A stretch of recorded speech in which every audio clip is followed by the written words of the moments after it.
You're on mute, Debbie. Thank you. Welcome everyone to the Tuesday, March 26, 2024 Tumwater City Council work session. And I believe we have all council members here except Councilmember Agabi, which I believe will be joining us shortly.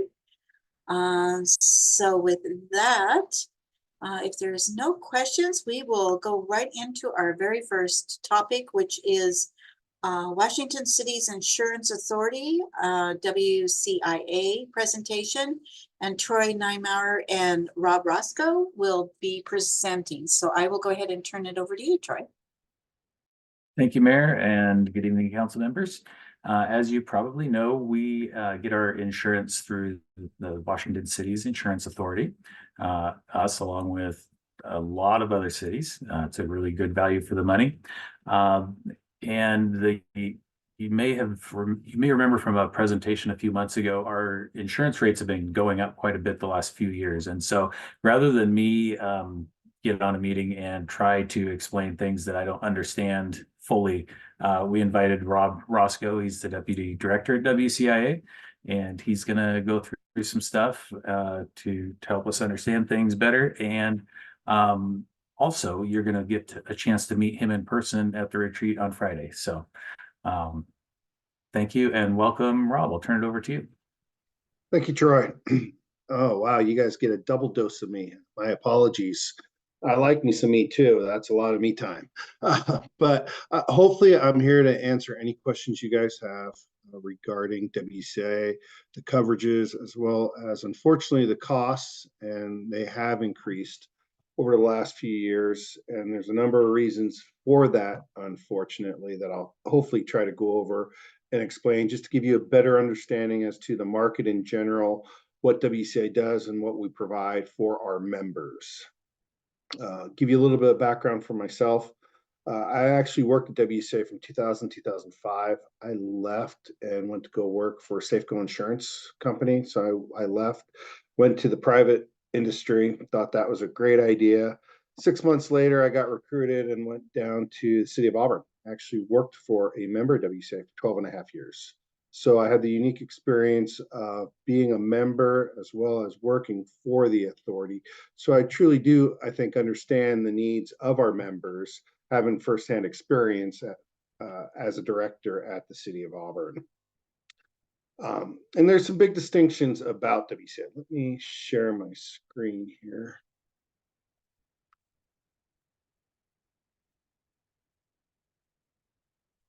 Can everyone see the slide? City of Tumwater? No, we can't see it yet. That's because I have to click on share. There we go. All right, we got it. Okay.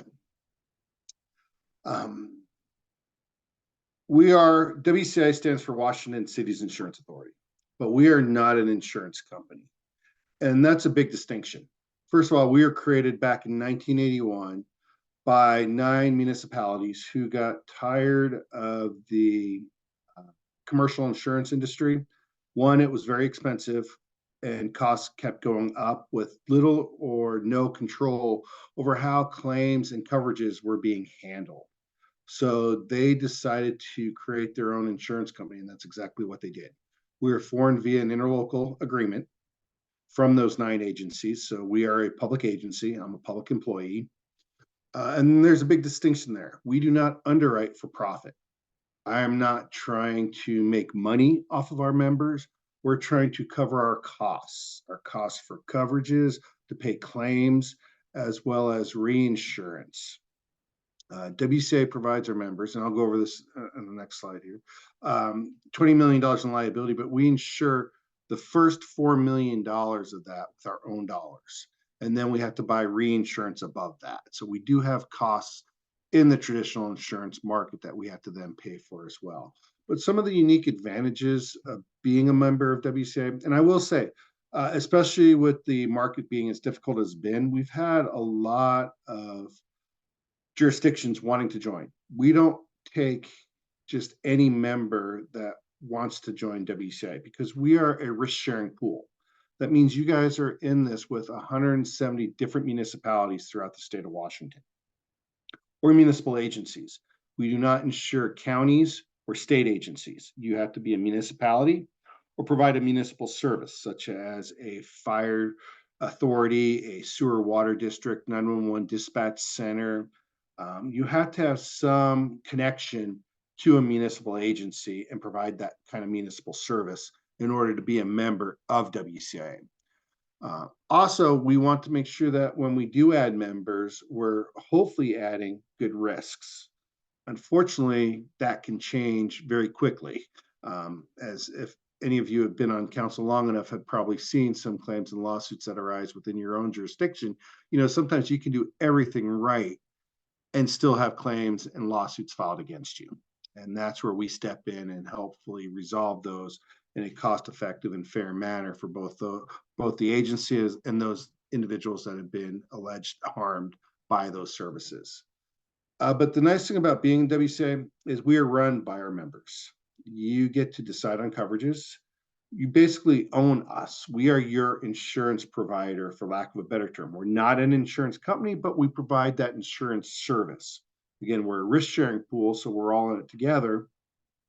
But one of the unique things is we have, for instance, coverages.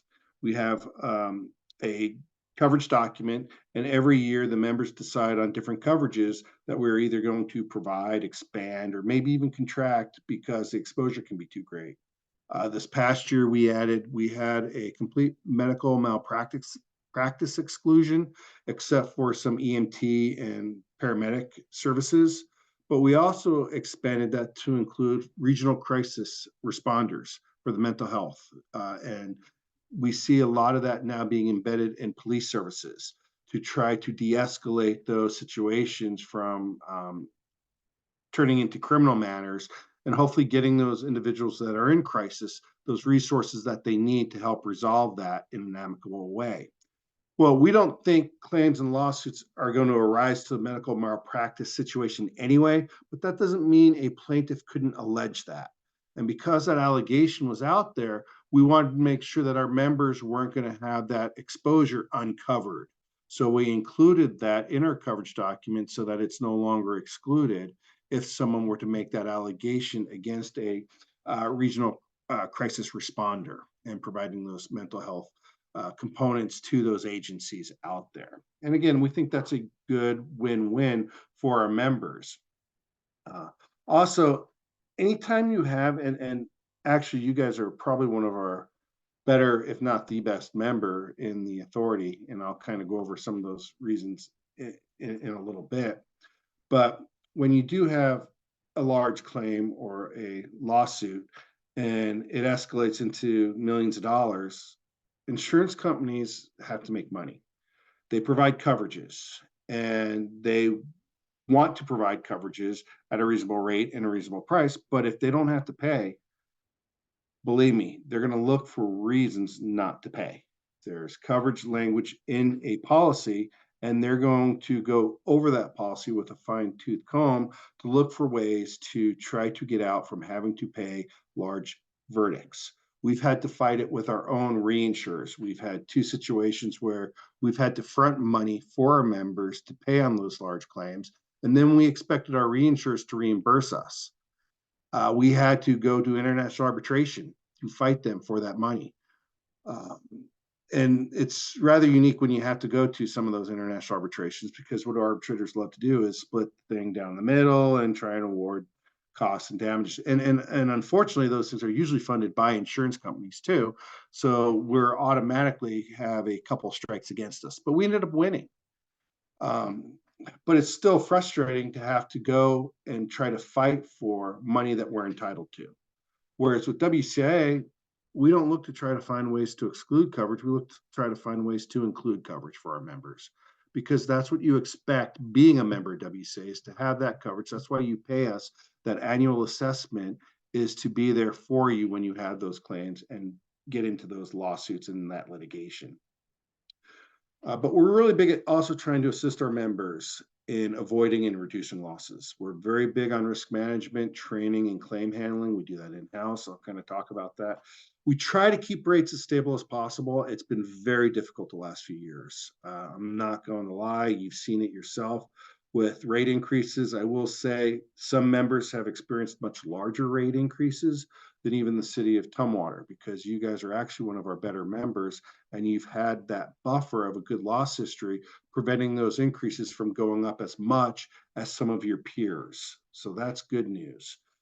But that's still difficult. And we recognize that, because this is public monies. This is monies taken away out of your general fund that you'd much rather spend in providing services to your residents.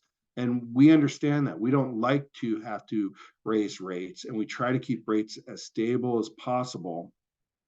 And we use an actuary in setting those rates. So it's not just us pulling numbers out of thin air. We're using a third-party actuary to look at our exposures and come up with our funding needs based upon our histories. And again, I already mentioned that when you have large claims and litigations, the coverage decisions being made by our executive director. We're a staff of 21 employees, but we provide $20 million in coverage to over 170 different municipal agencies throughout the state of Washington. We're in essence a small mutual insurance company, but we run very lean. Very rarely will you find a organization providing as much coverage as we do with as little staff as 21 employees. That's almost unheard of.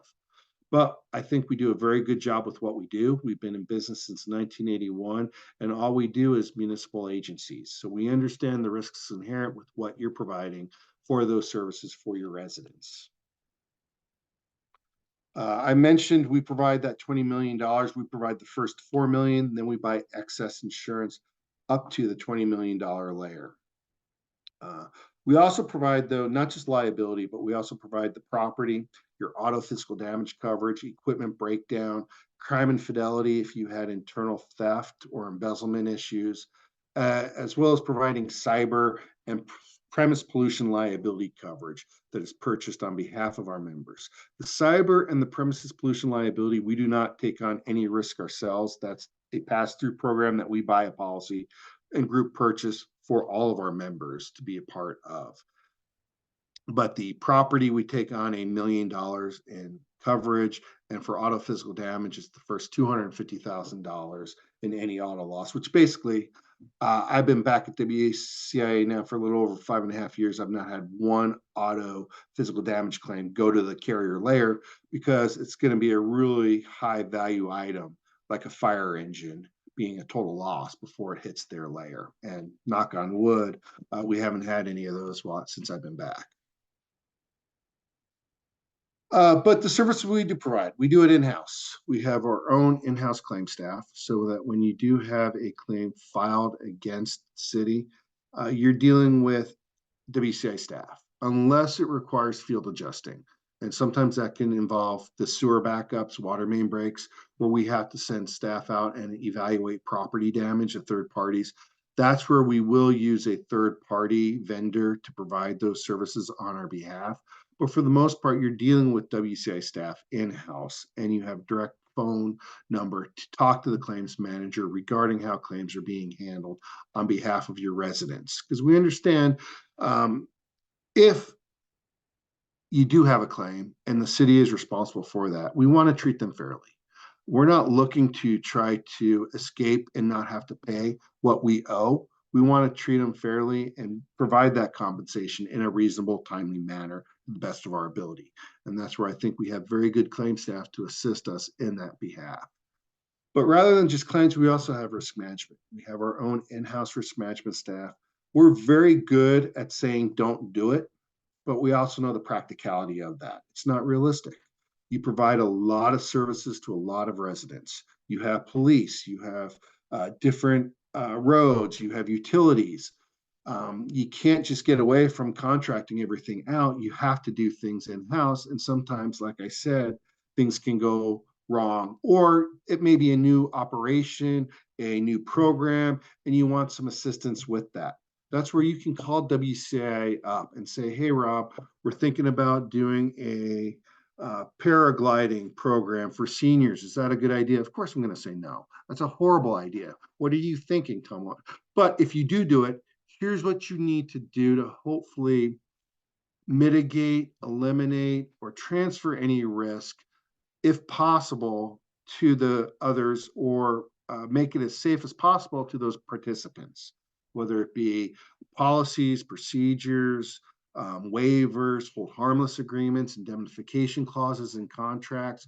We have sample contracts and languages that we can provide to our members to help them incorporate and reduce those exposures with providing those services for your communities. And we have an assigned risk management rep that you can call up. They work as your offsite risk manager that can work with different staff on those different issues that are inherent with all those different departments. I understand you have planning, public works, personnel, police. All those departments have those unique exposures inherent with providing those services. So we're here to try to help you with samples, guidelines, and resources. Again, not just to say don't do it, but if you are going to do it, here's some controls you might want to think about and put in place so that you can do it safely and hopefully no one does get hurt while you're providing that. So again, we're really good at providing it. We also have what's called, and it's a very popular program, a pre-defense review. I use this extensively, quite a bit actually, when I was at the City of Auburn, where if you're looking at taking action before you do so, and your attorney or your department head may want another set of eyes just to kind of go over something, we're happy to assign legal counsel to review that before you take that action, just to give you some validation or some confirmation that yes, what you're doing does make sense and you're still protecting the city while you do it.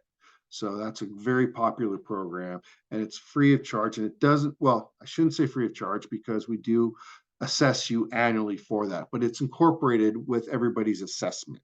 And it doesn't count against you in your loss history based off of that assessment. We also provide a lot of training. We have a very robust training budget. We provided, I think it was over 14,000. We trained over 14,000 employees last year.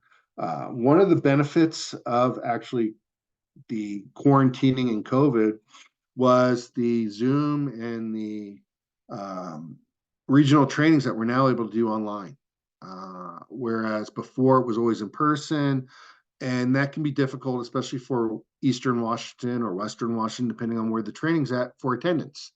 Now we can do it online and we get that benefit.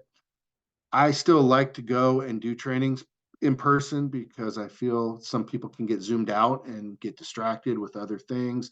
And it's nice to be able to get in person to touch base and really kind of get those questions and read a room a little bit easier. But the good side of it is the availability of it and the ease of it. It definitely is a lot easier to be able to offer it online. And we've seen a big uptick in our attendance because of that factor. We still do a combination of both. And we'll do trainings on a wide variety of public exposures, whether it be personnel. We have a new personnel training program called credentialing supervisors. Municipalities are really good at promoting staff from within. Unfortunately, sometimes that staff may not have the experience in managing people. So we want to give them additional resources and tools to help them now that they are going to become a manager and give them some education on some of the pitfalls dealing with personnel. Personnel law is very dynamic. It can change from month to month, year to year, depending on new laws and case law as they come down. And we want to make sure our members are tuned and aware of what's going on in those environments, as well as training those supervisors regarding those responsibilities. So we really do believe the best thing we can do is to try to prevent these things from ever materializing into claims or lawsuits in the first place by educating and informing our members over those best practices. So we're really good at creating those programs to fit your unique needs as a public agency in Washington State. We also provide reimbursements of up to 1% of the assessment that you pay, as well as risk reduction grants. Whereas you may have a grant idea for a way to reduce your exposure that you can submit. It's all committee run. So it's not WCA deciding who gets this money, but actually your peers. That we have delegates assigned to each member and delegates can sit on different committees, and we have a risk reduction grant committee that decides where to allocate these grants to our membership to help reduce those overall exposures. Because we truly are all in this together. You're lumped in with 170 different municipal agencies. And I should mention, we break our members down into what we call different actuarial groups. And that's important when we talk about the annual assessment that we will charge you based on your liability exposures. And we break them down. We rate our members based upon employee worker hours. So we have really 5 different actuarial groups that our members fall into. Group 1 is between 0 and 100,000 worker hours. Group 2 is between 100 and 200. Group 3 is between 200 and 400, and Group 4 is over 400,000 worker hours. And Group 5 are those interlocal government agencies. City of Tumwater, you are our largest actuarial group. You're in Group 4. So you are lumped in with other municipal agencies that are providing over 400,000 worker hours on an annual basis. So that's what we use as our exposure base for our membership. And I will tell you, it's been a very difficult past few years in the insurance market. Insurance is a very cyclical industry. It has its ups and its downs. Right now, it's definitely been on the upside, or what's called a hard market. That means coverage is very hard to get, costs continuing to increase, and deductibles will go up with that cost, as well as coverage could even shrink down. And there's a number of reasons for that, both from a liability as well as a property side, because there's 2 different assessments, 2 main components of your annual assessment that you pay WCA for. One is for liability based off of your worker hours. The other is for property. Property is based on the values that you schedule with us to insure. Property is covering your first party assets, your buildings, your auto physical damage covers your vehicles, but also your pumps, your lift stations, city hall, all your different municipal owned properties and buildings and structures that are insured with WCA. And unfortunately, you have had some property losses the last few years, either be through arson or trees falling down. It does happen, but that's where we come into play or pay for the damages as a result of those losses. With property, that actually started to harden with COVID as we saw labor shortages, resources become a little bit scarcer, and inflation. It really took a toll on carriers. So we saw large increases annually in our property insurance that we had to purchase. Unfortunately, we then had to pass that cost back down to our member. Not only that, we're also seeing climate change impacts. We're seeing huge storms these days with wildfires, floods, hurricanes, temperature extremes. Prior to 2018, I think from 2010 to 2018, there were 3 insurance events that exceeded, I think it was $10 billion. From 2018 to 2023, I think there were 10 that exceeded that amount. So they've definitely seen a large uptick in these catastrophic events. And unfortunately, carriers then have to pass that cost back down to the insureds. And that's where we're all feeling the impact of that. The nice thing of being in WCA is we don't attach to the traditional insurance market for property until $1 million. For liability, we don't attach to the traditional insurance market until, well, we buy reinsurance at 4 million, but from the traditional insurance market, not until 10 million, because we have, it's called Government Entities Mutual, GEM. There are reinsurance of pools. So a bunch of national risk pools created their own reinsurance to try to buffer the exposure inherent with purchasing commercial insurance. So it's a pool of pools. It's a house of cards. But in essence, it's there to help remove ourselves from the upswings or the volatility in traditional insurance. And that's what it's really been the last 5 years, is a really hard market where costs have just gone through the roof. Just to give you an example, in 2022, WCI, we were trying to find coverage above $10 million, and we're having a very difficult time.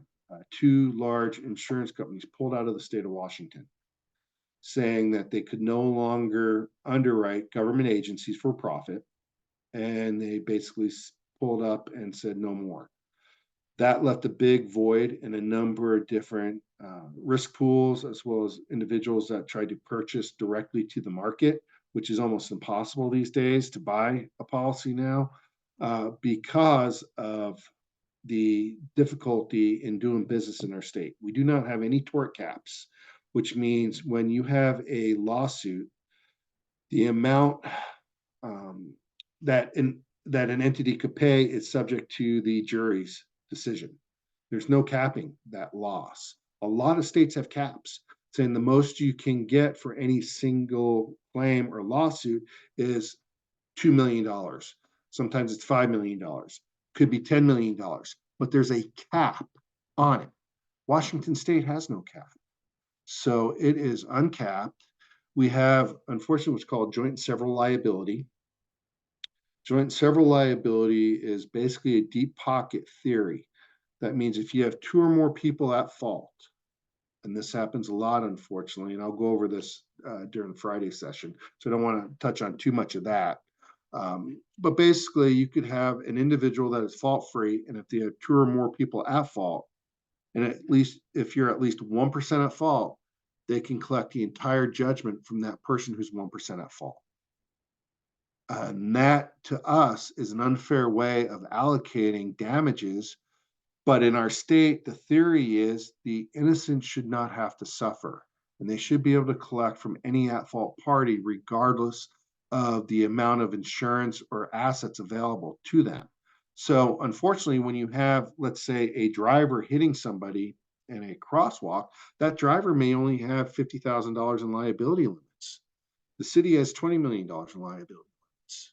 Who do you think they're going to collect that $5 million judgment from? That's going to be the city. And they're going to try to allege that you're at least 1% at fault. And if they're able to do that, they can collect the entire judgment from you. And unfortunately, we can't argue that fact to a jury, because if we were to do so, it would be prejudicial in the court's minds. So we're very hamstrung when we get those situations. And unfortunately, that can lead to some very large verdicts. But in 2022, when we were trying to find coverage at that $10 million layer, we had to get creative. We had to take on a $1 million deductible. We had to, so we increased our own retention level from $4 million up to where we hit an $11 million layer. We take on another $1 million. And despite the fact that we had no losses in this layer, our coverage increased 68%. So we had a 68% increase for less coverage with a clean loss history.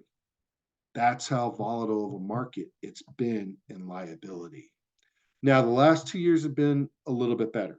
And I'd like to say we should have some good news, or at least not as bad of news for next year. We're very hopeful that we're seeing some return to normalcy. Remember, it's a cyclical industry, and I'm hoping we're coming back down now, so that rather than have the 40 to 25% rate increases that we've seen the last few years, we're getting back into single digit. Hopefully it could be 3 to 5% increases.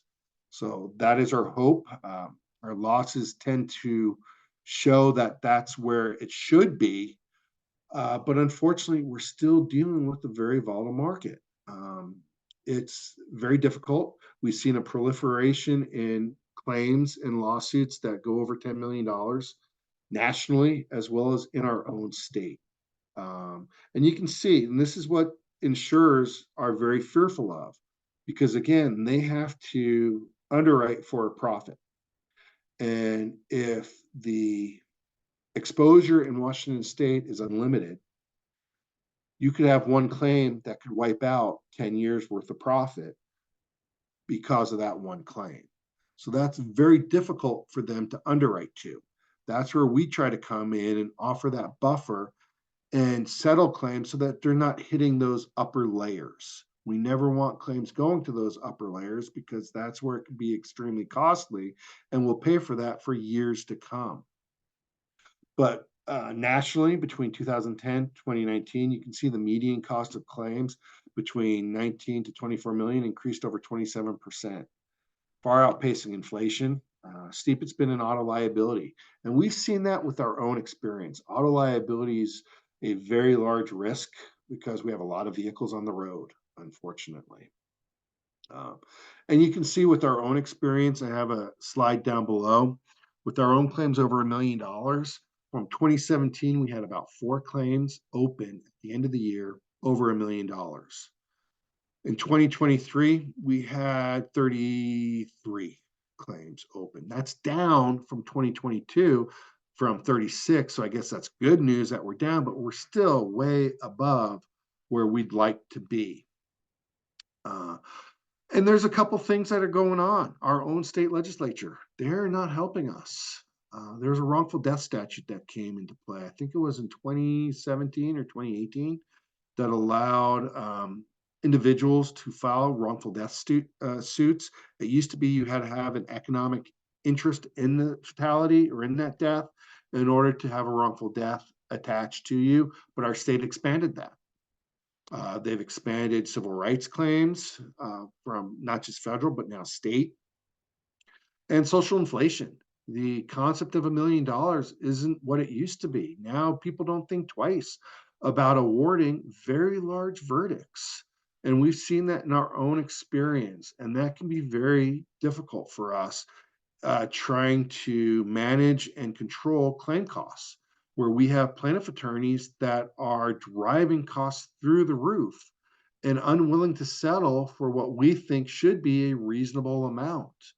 And unfortunately, what's reasonable these days has gotten crazy expensive. Washington State in 2023 had a case go to the state Supreme Court that was upheld. $100 million for the death of 2 children. Very tragic death. Had to do with the Susan Powell kids, the Cox family, and very tragic event. And I don't want to diminish the tragedy behind that. It was very sad set of circumstances and facts around that, where the father had court-ordered supervision of his 2 children that Department of Social and Health Services was overseeing. But again, it was court-ordered that the father was allowed to see his kids. So DSHS took the 2 children to the father's trailer park. And unfortunately, the father took the 2 children into the trailer park, locked the door, and ended up brutally murdering the kids and setting the trailer on fire and killing himself and the kids in the trailer. The court found the state to be at fault for that, saying, well, the court never told you you had to take him to his house for that supervision. They awarded $100 million. The state had to pay $100 million. They tried to appeal that, saying that that was excessive. State Supreme Court said it's not excessive. $100 million is reasonable for that tragedy and those circumstances. So you're dealing with the death of 2 children, and you're now dealing with a $100 million loss. That's taxpayer dollars that you now have to fund to and have to pay for. Spokane County, last January 2023, defamation of a sheriff deputy who was fired for using racial slurs over the allegedly using racial slurs over the radio, ended up getting terminated, sued the sheriff for defamation, won to the tune of $20 million. This was not a quadriplegic. This was not a shooting. This was defamation. And he won $20 million for that case. This past December, King County paid $12 million for failing to evict a mentally unstable individual from a housing authority who ended up then harming a tenant in that building. $12 million is a lot of money. All this is a lot of money. University of Washington in December had to pay $16 million over a verdict of a hostile work environment for 3 employees. This was a personnel case with hostile work environment to the tune of $16 million.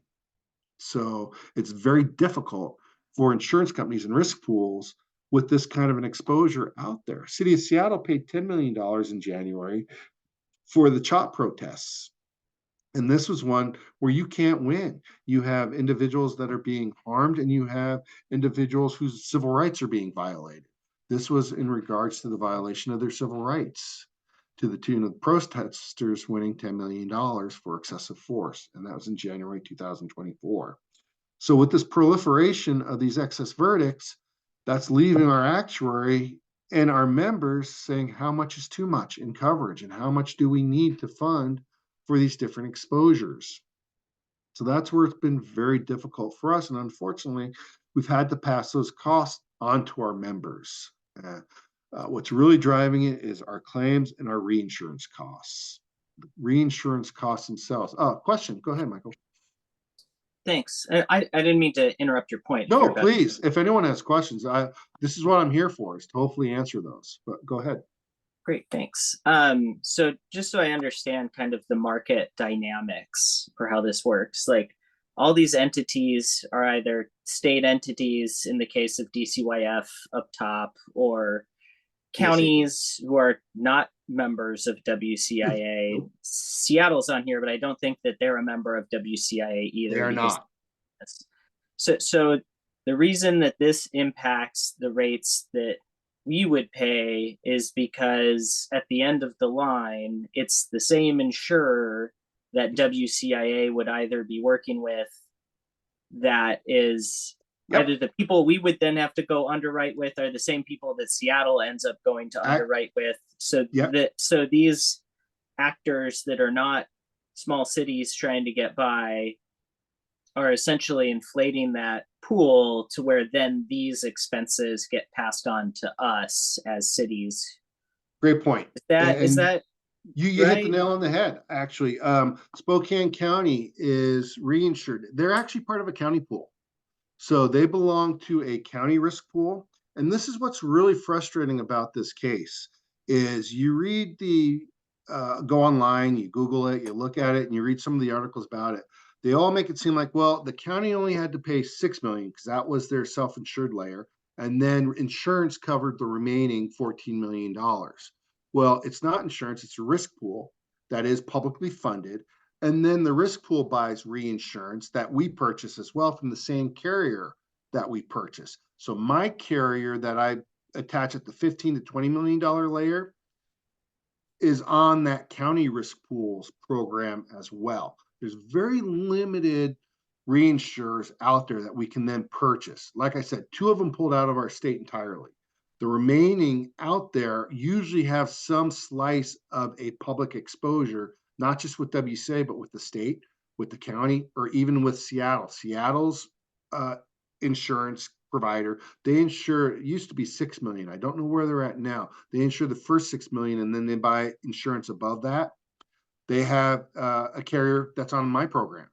So again, all these carriers take a slice of the exposure in our state that they then raise our risk up as well because they see the exposure out there. Just because we didn't pay it doesn't mean we don't have that same exposure. And it could happen to any public agency that we insure. Okay. So in that previous slide where there was the cumulative number of I think it was described as nuclear cases, nuclear verdicts. So Washington down there looks like it's at maybe like 40-ish or something like that. That was only from 2010 to 2019. So that did not take into consideration this proliferation right here from 2023 to 2024. These are just very recent ones from January 2023. April was the state upheld, the Supreme Court upheld the $100 million verdict. But then in December and January, we had the 12 million, 16 million, and 10 million case. Okay.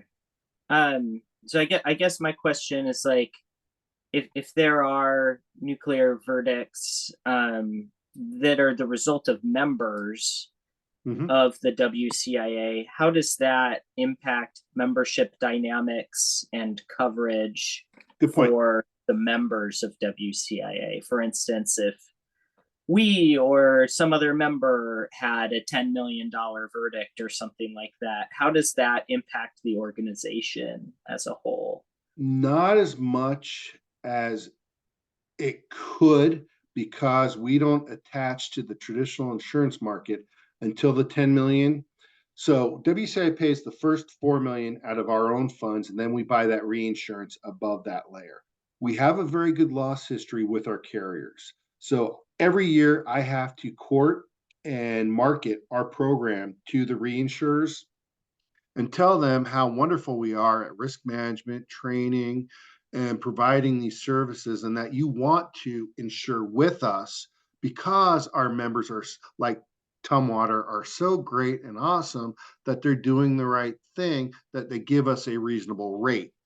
Unfortunately, if we do have a claim, our costs are going to go up, but those costs are then going to be spread through the different actuarial groups throughout the whole membership.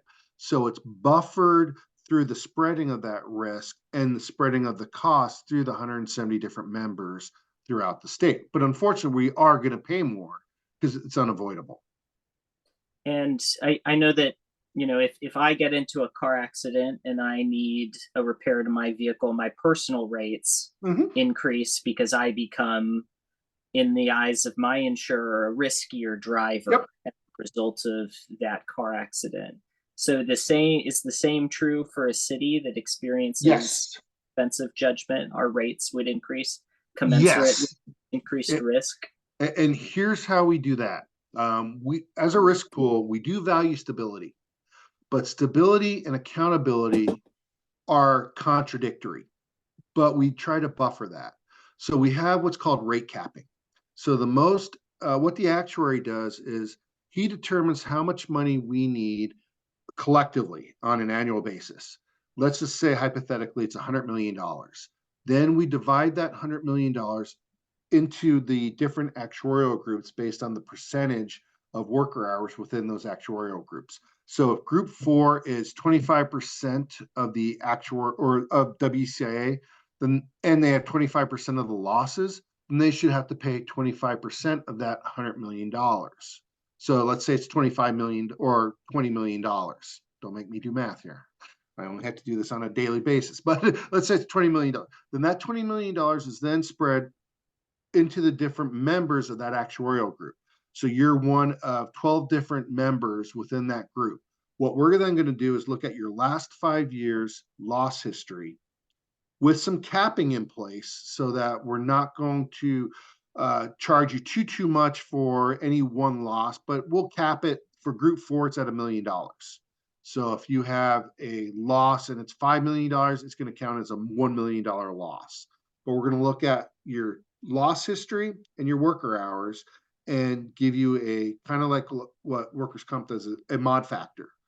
And if you're better than average, you're going to have a mod factor below 1. If you're worse than average, you're going to have a mod factor above 1. And you're then going to be assigned, based on your loss history, that assessment rate. So you're going to pay more if you have an adverse loss history compared to if you have a good loss history. You're going to pay a lot less than your peers. And I kind of go over this in a couple of slides here coming up to show you what your actual mod factor is. And it's probably one of the best in the pool. Sorry for jumping ahead and going down a rabbit hole. I appreciate it. I'm okay with that as long as the rest of the group. And please, if anyone else has questions, this is what I'm here for, is hopefully to answer those. Now, this is WCIA's loss history. This is where the actuary looks at how much we need to fund to. And what he does is he looks at our 5-year history. So each bar graph represents a 5-year period in time. And unfortunately, you can see how exponentially our losses have gone up from 2005 to 2021 assessment period. So this is taken for 2021, it's between 2015 and 2019. For that determines the 2021 assessment. There's a 2-year lag because right now the actuary is determining next year's assessment, 2025. We don't use 2024 losses because they're not mature yet. We don't know what they are. So I give him loss history from 2000, I give him from 2023 all the way back to 2013. He looks at a really 10-year period in determining that, but he's only going to count a 5-year period against each individual member, if that makes sense. We're not looking at 2024 because we don't know where those losses are yet. But we still have to have budgetary purposes come up with a assessment for next year so that you know what you're going to be paying here. And we try to get that budget number out to our members during October or August. Usually we have it confirmed up right around July and August. We try to get those numbers out to our members.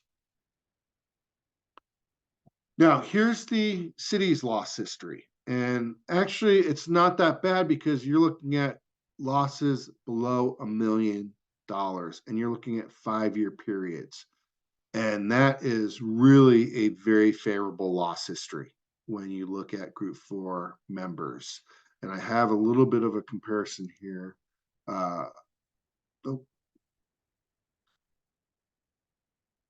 Just jump ahead.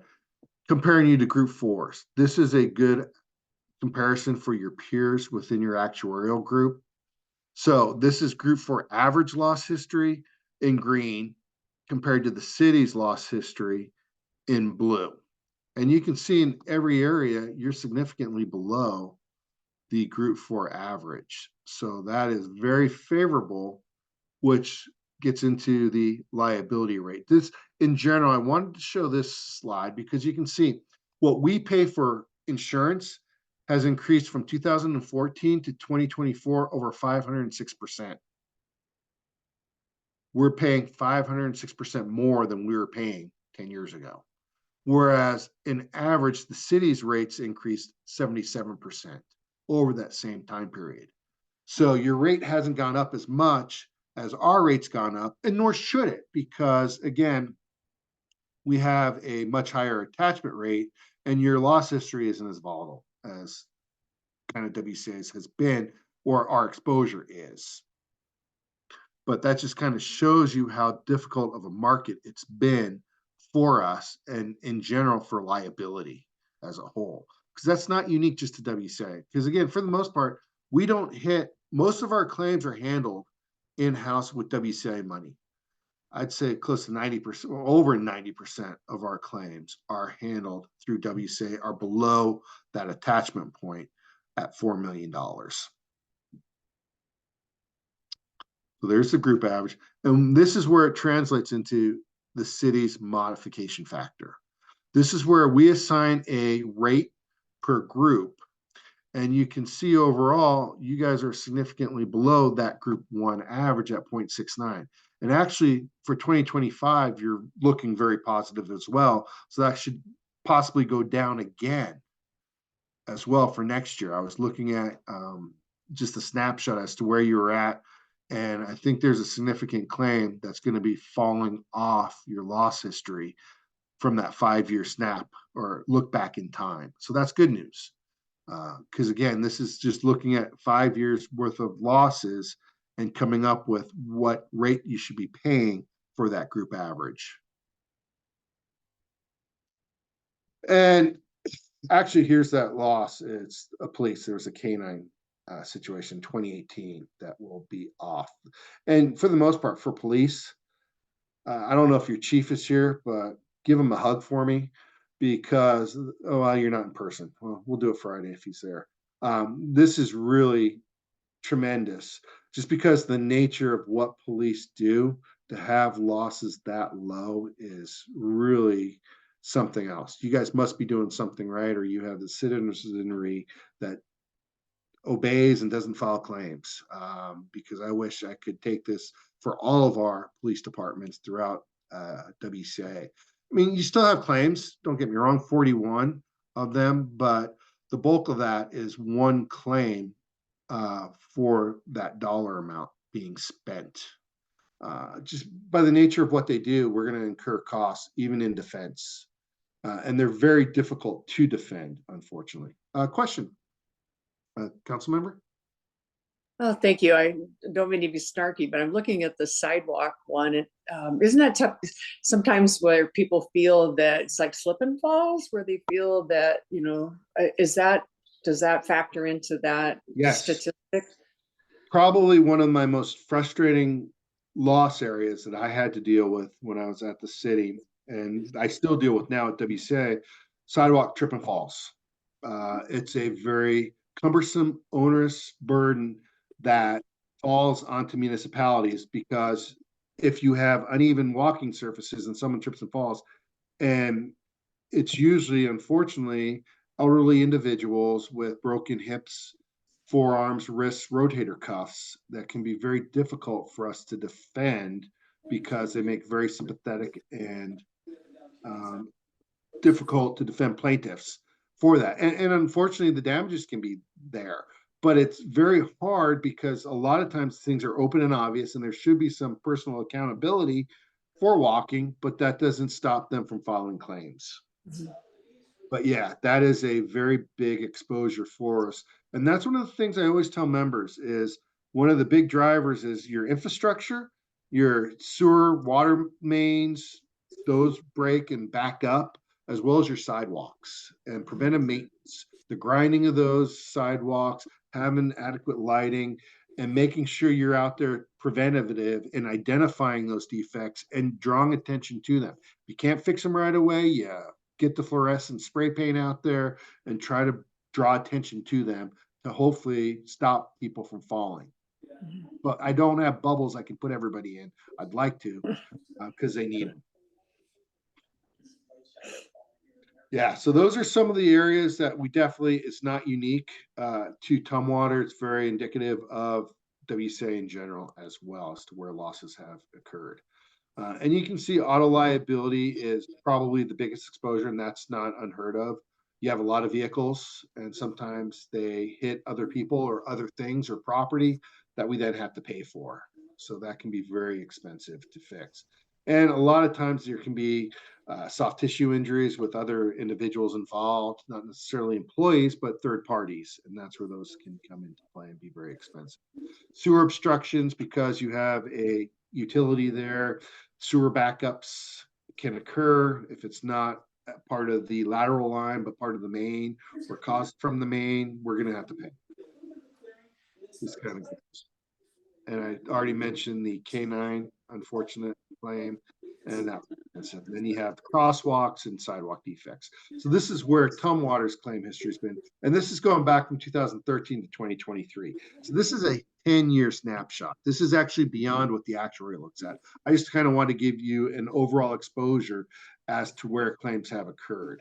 And you can see the most frequent one here has actually been kind of the overspray, because the line is the number of claims on the side, and the bar is what we've paid or what's been incurred to third parties. So you may have a lot of claims filed, but we don't always pay on them, or they be maybe small dollar amounts.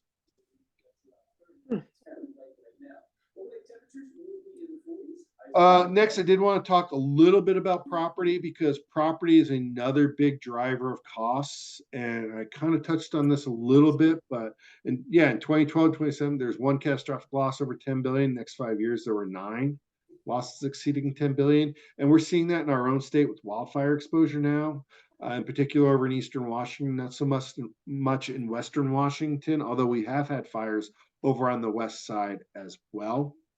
I live up in Bonnie Lake, and was it like 2 years ago? We had a large fire that was spreading through and jeopardizing city assets. So it can happen. And unfortunately, it's been very expensive to purchase. And the market's been crazy, where you have some carriers now pulling out of states, won't write homeowners insurance in Florida with hurricane, wind exposure. Now you're looking at freezing. We did have we had a cold snap earlier this year. I did have some pretty large property losses with some pipes freezing throughout the state. We insure $16.6 billion in assets throughout the state of Washington. So we have a very robust program. I have close to 35 different carriers that all take a slice of that exposure, because no one carrier wants to insure any one loss. So they all take what's called a quota share layer of that, and we're priced accordingly. but it's been difficult for carriers. I have been reading that a lot of carriers, because they've raised rates so much, are returning a little bit to profitability. So we're hopefully going to see a little bit of stability in our pricing for those years to come. So we're hoping our own pricing then will be reflective of that, where we're hoping we can keep rates very stable. Where usually the property has been very stable and liability's been a little bit more volatile. Last few years, it's been, both of them have been hitting the volatility cycle. And unfortunately, even our own financial statements with interest rates being horrible with the bond market losses. We had, I think, close to a $40 million paper loss because we buy and hold, but that doesn't mean our financials weren't impacted because of that. Again, we're a public agency, so we're very restrictive as to what we can invest money into, and it's those bonds. And when we had bond interest rates increase, the value of our bonds decreased accordingly, and we had to take that paper loss. It's a paper loss because we don't buy and sell, we buy and hold, and hopefully we'll recover that, but that still doesn't help on those financial statements. And you can see with our own rate increases on property, that's gone up 114%, where we tried to, and we did some big rate increases this past year to try and get our members back up to that, where it's been close to 100%. 90%. So that's kind of what's been going on with the volatility in the insurance industry and the markets that we have to then go out and purchase coverage for. And like the council member had indicated before, there's very few markets that are available to public agencies. So when a public agency is impacted by one, there's a good chance we're all kind of impacted, unfortunately, through different increases that they're going to pass on. And those exposures then impact us all as well, because they have to underwrite for that. So they have to take that into consideration, that that could be a potential loss that they have on their program through WCA as well, unfortunately. So with that, are there any other questions? Oh, yes. Councilmember Doha. Thanks, Mayor. Thanks, Rob. That was super informative, and you answered all my questions. The one is I just had like a scenario. And so have you ever had any jurisdictions get a complaint like of a little free pantry, of someone getting sick from food that was left out, or like any food distribution from a neighbor? Have you ever gotten any complaints? Like, how would you factor that liability? Actually, we have not. We've been very fortunate in regards to that. We don't have any loss history associated with food banks or food being left out. Thanks, Rob. Yep. Councilmember Althauser. Thanks. I guess I'm so, as you know, one of the 160 whatever members, 163 or however many, I assume Actually, that we're at as 170 now. We're 170. I assume that being a member, there's pieces of an agreement that members commit to being responsible, since we all share risk jointly with one another in terms of the pool helping out cities when the unfortunate happens. So what happens when, I think the example earlier was when a city hypothetically creates a paragliding program for seniors. Sure. But like, what happens when we get advice that says, no, that's real risky, and then we say, yeah, but we like paragliding here in Tumwater, so we're gonna go ahead and start that program. Like, if a city ignores the risk assessment, or if the city behaves negligently in terms of its risk calculations, how does that impact their membership in the association? And if that rises to a certain level, are there instances where the association, or the authority rather, would not cover a claim because the city acted with gross disregard of risk, or if they acted negligently? Great questions. You should be on our exec committee. Actually, we've had those scenarios come up. What we do, WCA has what's called a compact that we put in place, where we do, it's called a audit every year, where we take a look at different exposures of our membership, and we have recommendations and mandatories that members have to follow. if you're not doing it, there's usually the mandatories are ones that we usually can't defend against. So you're creating a unique exposure that if you don't rectify and put in place those controls, you're going to end up paying more through the assessment due to a penalty because of that increased exposure. Very rarely do we have members that don't comply with that, but if something does come into play, then that's kind of that resource for that compact to identify that. We've also had members that had a unique loss profile or exposure that created such an undue risk that we have what's called a member action plan that the executive committee, we have an executive committee that's voted on by our full board that kind of oversee the operations of WCA. And what we do is we go to the exec committee and we recommend what's called a member action plan. If we have a member that's creating that unique exposure or risk profile that we then can't defend against and has that exposure that's prevalent that we may have already paid a loss on and we don't want to have to pay future losses on because of that, that we can exclude coverage for that item from that member through that member action plan. Now that's all due process because we're a municipal organization and we love our due process as government agencies. So we have appealable rights and issues for that, but we've done that with members before that have had land use exposures without controls in place, without the hearing examiner, without a process that's put in place that created that unique exposure that we then targeted against them for. Because again, their losses will impact your losses, and that's not fair to everyone else. So that's kind of how we self-govern and address those different exposures. Got it. Thank you. You bet. Great questions, though.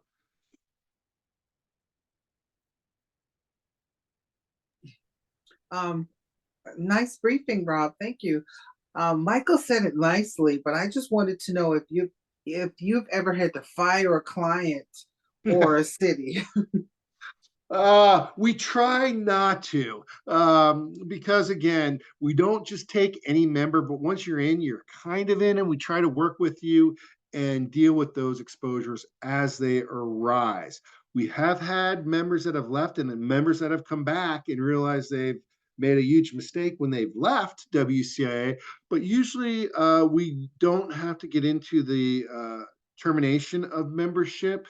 It would really have to be some blatant disregard of those exposures that would lead to that.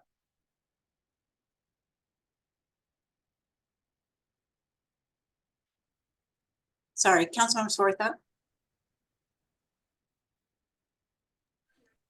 Thank you, Mayor.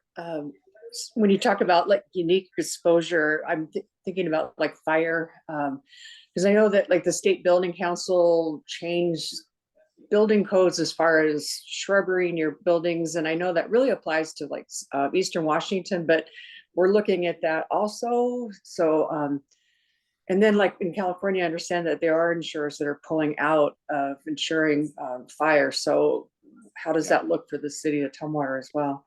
Well, for the city, fine. Unfortunately for WCA, it's a little bit more complicated because all the carriers do modeling. And we've done some wildfire modeling, and we're pretty impressed that we don't have a lot of high value assets in those remote areas. So we didn't have a huge exposure that, again, when I have to go market our program to the carriers to say why they want to insure with us and give me a low cost and say, because we have more of a earthquake and flood exposure than we do the wildfire. Earthquake is very high for us in Western Washington because of the subduction zone. Now, I always argue that's in geological term or years, and that could be in hundreds of thousands of years. And that's a small snapshot in geological time, but it's going to be your lifetime. So you don't have to worry about it, Mr. Underwriter. But it still is an exposure that we have to face. I did have a second question, and this one has to do with firefighters. So I've been following the case in Bellevue with the firefighter that fell off his motorcycle. Yes. His really injured. And so Worldwide. his insurance with his coverage through his union has already expired then. And then apparently on disability, but I'm wondering as far as the city, I saw something, they were going to report on something on the news tonight, but I know people have been concerned about it. It seemed unfair of the city not to extend his healthcare coverage. And so as a city, how is that something that we deal with that, or is it No, a union well, issue? I defer to your own collective bargaining agreements because that's Mm-hmm. really what's governing a lot of that. That's nothing WCA would be involved in. But I will say a lot of times it's not unique. Every agency, I know because I did collective bargaining at my previous jurisdiction, but every agency has terms in there for coverage. Now, what they don't talk about is the fact that he has workers' compensation coverage for that injury. So he's covered under the state L&I for that injury. And while he was injured, it's his own personal medical benefits that are lapsing because he's no longer working. And that does have usually time limits that every jurisdiction is subject to the collective bargaining agreements with those agencies. So I don't want to really, I couldn't say what the city does or doesn't do regarding that. Councilmember Kathy? Thank you, Mayor. I just wanted to say to Michael and to Rob that if we do a paragliding opportunity, I'd be the first senior to sign up. So We just make you sign a waiver and a nice release and hope okay, it gives all you right. good safety equipment. So just wanted to give you a heads up. right. And another thing, I thought that maybe we could have, since our chief of police is here, to have him stand up and take a bow, Rob, after what you said. Oh, I'm telling you, it's, I don't even want to jinx it. So I never said anything. Knock on wood. Oh, come on. John, I think you should at least give us a comment or a bow or something. That was quite a compliment to your police work and to you as the chief and to the whole city. So I was really happy to hear that. Thank you, Councilmember Kathy. I agree. I'd like to say it's me, but it's the people we hire and the people that we all work with. And this is a testament to the work they do. So this compliment goes to our officers. Definitely. The officers and command staff and everyone else, it takes a team to do it. And it really is showing in that loss history. And it's not to say you can't have one tomorrow and you can still do everything right. It's not indicative of good or bad if you have losses. It just really is a testament that you don't even have anything that reflects on that is tremendous. So again, kudos. Well said, and thank you very much. Thank you. Councilmember Dahlhoff. Thanks, Mayor. Rob, one more question. Yeah. Say I was looking at the chart of the different departments, right? And I was looking at Parks and Rec and it showed over 10 years less than $10,000. Yep. So I'm wondering if like the city finds itself in a scenario where it's reviewing information for something in some department, right? And it needs your input, right, of what that risk is. And you're presented information, you come to a determination. Do you have examples of where updated or different information is presented and you change your recommendation? Yeah, we do change it, unfortunately, quite a bit as case law adapts and evolves. Recreational immunity is a great point on that because there's constant cases that are coming down and being decided that are eroding our ability to defend our members that open their land to the public to use for recreational purposes. They look at now, well, is there transportation funding that's being involved? If there is, well, now it's no longer recreational use, it's a transportation use. So we don't have recreational immunity that applies unless you have signage. So now we're making recommendations to help preserve and be able to defend should lawsuits or claims arise, making it allegations against the city for negligence on that. So we are constantly evolving and changing our advice based on nuances and updates in the law and what's occurring within our membership. Right. I mean, on one hand, I can understand that would be frustrating. On the other hand, I do appreciate the fluidity and Yeah. the continuous improvement and reviewing, so that you're current and you help us be current. So I appreciate that. Yeah, no, we have to be. It's very dynamic with case laws that come down and the state's constantly expanding and not funding, unfortunately, the exposures. There's been a big push for the last few years to get prejudgment interest in play that we fought very hard against. What that means is if you're injured in 2020, usually you have a 3-year statute of limitations. They wait that 3 years to file a claim or a lawsuit because it's in their interest to be able to prove or disprove or have the city lack of resources, staff turnover, paper trail disappears, what have you, so they can make their case. Well, now you pay interest from when the case is decided by a jury. So it could be the case goes to trial in 2025, even though the injury occurred in 2020. Plaintiffs now want us to have to pay interest from 2020. And that's a unfunded issue that we don't assess to.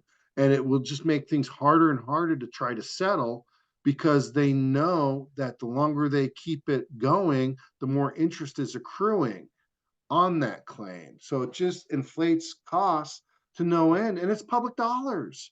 And that's where we say it's not an unlimited well that you can keep going to.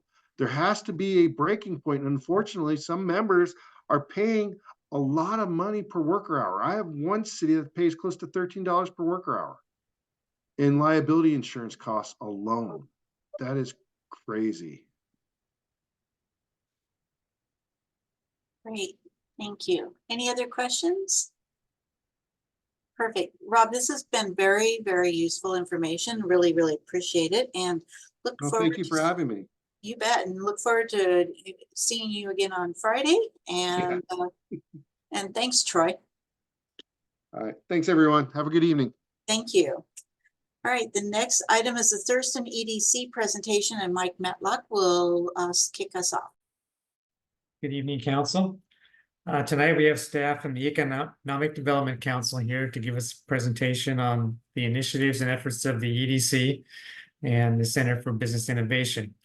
And they'll give you an update on what's going on with those programs and also an overview of trends and activities of the regional economy. So I'm glad to have them here tonight, and I'll introduce our guests in just a moment. Before I do that, though, I want to just give the council a heads up that in a future council meeting, we're going to be coming back to you with just a term extension on the Phase 2 Thurston Strong grants. You recall those grants are going to be used for childcare purposes for childcare in our community. And it's taken a little bit longer for the county to stand that program up than we had anticipated. So we'll just do a reasonable term extension, and I'll be bringing that back to you soon. So I can answer any questions about that now or later, but it's fairly straightforward, I think. And with that, I would like to introduce Heidi McCutcheon and Jean Angel, our partners from the EDC, and they can take it away from here. Thank you for being here tonight. It's our pleasure. Thank you for having us. Mayor, council members, thank you so much for the opportunity to partner with you and to present tonight. Just as an introduction of the topic, as mentioned, we're here to talk to you a little bit about the partnership that we play. We think that a good, strong, long-lasting economic development strategy is built upon a solid network, and that not necessarily just what we know, but what the collective network knows. Looking at an outline of discussion elements for tonight, we'll be looking at providing an overview of the organization, defining the overall strategies of building a strong, equitable, and sustainable economy, showing overarching trends and recent activities, and then exploring some current economic trends that impact the future of employment in our region, and then discuss the problem solving and impact opportunities for our region's future. So we like to talk about the pillars of sustainable economic development in our region. And we believe that there are four main pillars that has a particular look at entrepreneurs that might be a little bit outside of the norm. But looking at the Olympia Armory and Arts Center, the Tumwater Craft Brewing and Distilling Center, and then Lacey Makerspace, and of course the agricultural park that we have going up right now in Tenino. So looking at Thurston County, I think that we have a reputation for being artists, we have a reputation for being makers and kind of looking at things through a different lens. So we're really proud of these 4 pillars and what they represent in our community. This is a plat map of the agricultural park that we're standing up in. We don't see your presentation. Are you doing a presentation? Oh, yes. Okay. Terribly sorry. Let me get that to you.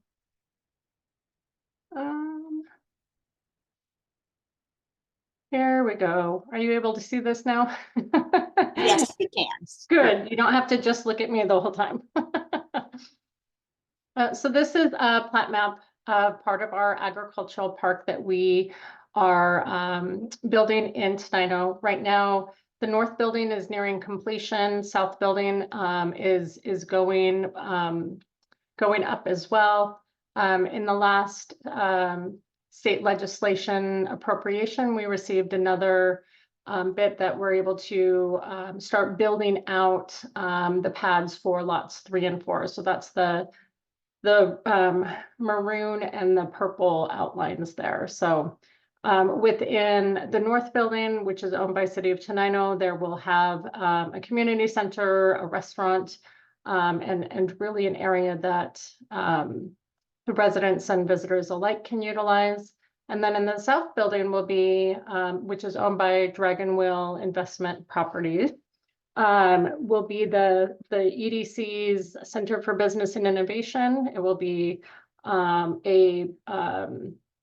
we'll have some of our agricultural programs, and then really looking at that entrepreneurial network suite of services for business owners and entrepreneurs. This is just an artist rendering of the building, but we're looking forward to midsummer for our ribbon cutting, and likely we'll have all of you out as well to be able to see that. So as mentioned, talking about the solar system of the services that we offer, this slide, while a little bit much with all of the logos, really I think shows the different options and programs that we offer. So from introduction to business, where we teach people about what kind of business they might want to open, if they should be a sole proprietor or an LLC, to our Apex Accelerator, which was formerly known as PTech, teaching businesses how to successfully bid on government contracts in Washington State. So that is the Apex Accelerator is one of our largest programs that we have. Last year, we assisted nearly 400 businesses who successfully bid on nearly $600 million worth of contracts that they received last year. So it's been really fun to watch that. It's also interesting to see people that go through that program. You know, I think oftentimes when we think about contracting with government, we think of infrastructure projects, but everything from dentures and houseplants and a number of other things that our business owners have been successful with government agencies. One of the largest things that we've done in the last 12 months is to prop up our Pacific Salish Economic Development District. So within the United States, there's 380 districts. Every county now in Washington is part of a district, except for Walla Walla. I'm trying to get this out of here so I can see everything. The EDD, for short, must include multiple counties. So once upon a time, Grays Harbor, Mason, and Pacific had an EDD. They let that lapse. In the last year, we have created a comprehensive economic development strategy, or CEDS for short, which really looks at different plans and what focus areas for our community are. So within the plan that we came up with, which is just over 200 pages, the top priorities to compete for federal funding. It helps to retain jobs, create jobs, induce private investment. And oftentimes we can get 50% match for a lot of the projects that we are successful in getting. So this year, we're working on creating the bylaws and the articles of incorporation for that economic development district. It will be incubated at the Thurston EDC, so they'll be housed with us over in the Lacey campus of South Puget Sound Community College. And we're really looking forward to seeing that take off. Here you can see the economic development district, the focus areas. One that I think many of you will be very interested in is infrastructure itself. It talks there about the highest priority needs in our region. And really the SEDS is the document which tells the federal government that these are the priorities for our area, and makes it, by having an EDD, we have better access to a lot of those funds. And we're looking forward to finding somebody with a lot of grant writing skills, as well as relationship building skills to really get out into the different communities and help us find funding for a lot of those infrastructure projects. And from here, I can kick this over to Gene. He'll talk a little bit about our impact and what we would give up if the EDC did not exist. So, Gino? Yeah, thank you, Heidi. If you don't mind, I'd like to take over the slides so I can go at my own pace. You know how it goes, right? Yeah, seriously, thank you for the invitation to come and speak with you. I think that I know most of you, but if you don't know who I am, my name is Gene Angel. I'm the Director of Research and Evaluation at the Thurston EDC. Just something really cool about your local Economic Development Council. We have 2.5 FTEs dedicated to research. That is super unique. Other EDCs across the state and really across the country do not have that. So if you haven't reached out to us to talk about the economy and you're curious about the economy, we have capacity to do that with you. It's a very unique opportunity that you have. So, please do take advantage of it. I see we have one question already. So yeah. Gene, it's been a long day before I forget. I appreciate you saying that. Like the question that comes to the mind is, in past discussions with council, and we talking about like our industrial areas, right? And one of my passions is modern manufacturing and what that looks like and defining that. And for me, it means green and sustainable. Would that be an option to research of like what types of businesses are out there looking for locations? Like how do you attract modern manufacturing to Tumwater?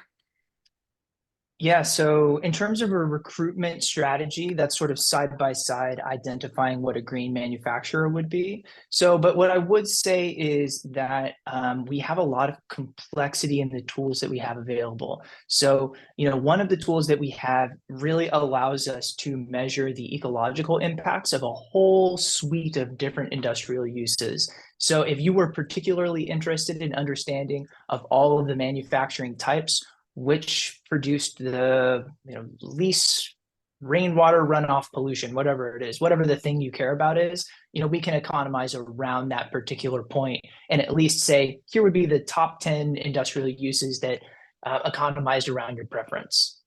That's awesome. Thanks, Gene. Yeah.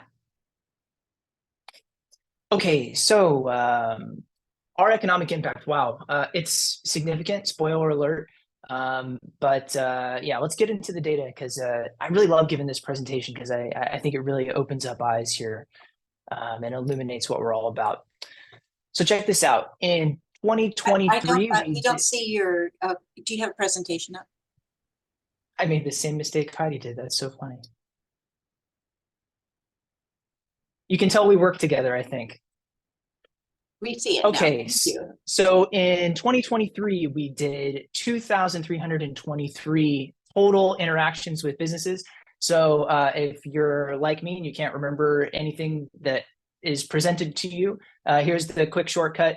23, 23, 23. In 23, we did 23, 23, 23. Poof, that's a mouthful, okay? But you're never going to forget it now, right? So of that, 520 interactions were with BIPOC-owned businesses, 821 interactions were with woman-owned businesses, and 189 interactions were with veteran-owned businesses. This is across all of our programs, right? So, and for the entire county. And it really just speaks to the huge sort of breadth of work and services that we offer. Super proud of this number. It's definitely a significant number for us. And I love getting the opportunity to speak about it. Our economic impact in terms of total output, the last year we measured $475.8 million in total economic impact for the county. These are the past few years. You can see it's been a significant year for us. You know, there's a lot that goes into these numbers. Again, it's across all of the programs that we offer. If you want to get into the weeds on this, that's definitely something that we can do. I can't provide you that information, but you know, it's significant. And I think it's something that, you know, certainly we're proud of at our organization. And just by virtue of you being a supportive partner, I think that it's okay and appropriate for you to feel a little bit of pride too. This is a slide that I hope that makes you feel some good feelings, because it definitely makes us feel some good feelings. Total employment for that output, so this is jobs created and jobs saved, jobs that may have gone away, 1,441 total for the year. Significant, the highest that we've had in the 4 years that I've been explicitly measuring this. It's significant. It's okay to be proud. Labor income, $109.2 million. Yes. And I have a question. So what have you done, since it's a significant difference? So what have you been doing to get that increase like that? What has your strategies been? So there's a bunch that goes into it, right? And I think that a lot of our programs are, first of all, we're fully staffed. All of our programs are mature. We have excellent regional partnerships, buy-in from a lot of different municipalities. So we've been able to take a regional approach. Another thing that sort of contributes to the swings up and down here are the various expansion and recruitment cases that come our way. So some of it's programmatic in the maturation of our programs, but some of it is just being well positioned as a community, the right time, the right place, the right market.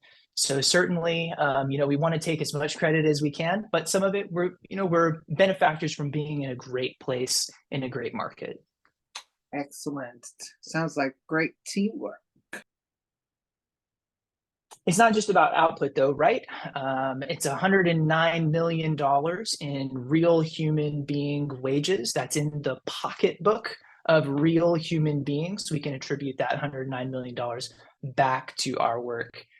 And for all that, you know, we like to always calculate an economic multiplier of our organization. For $1 that our organization administrates, we return $48 back to Thurston County. 1 to 48. That is huge. It's extremely significant. As a part of the work that I do a lot of evaluation of a lot of different organizations, right? You just don't see multipliers in the 48s. It's very uncommon. A good multiplier, somewhere between 5, 6, 7, 8. You really love a 10. We have a 48 this year. Super significant. It's something to pay attention to. The strategies are working. You have a great economic development council and a great set of regional partners. It's working.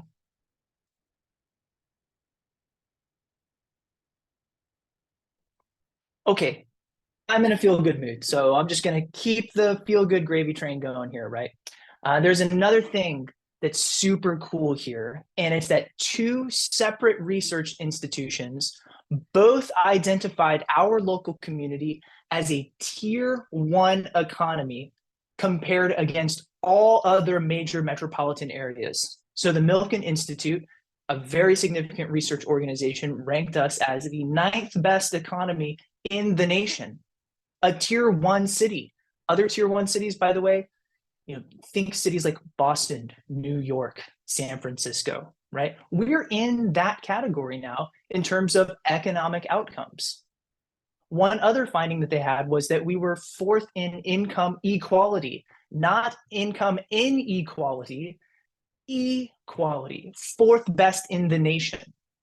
That is something to be proud of. Seriously, that isn't a remarkable achievement.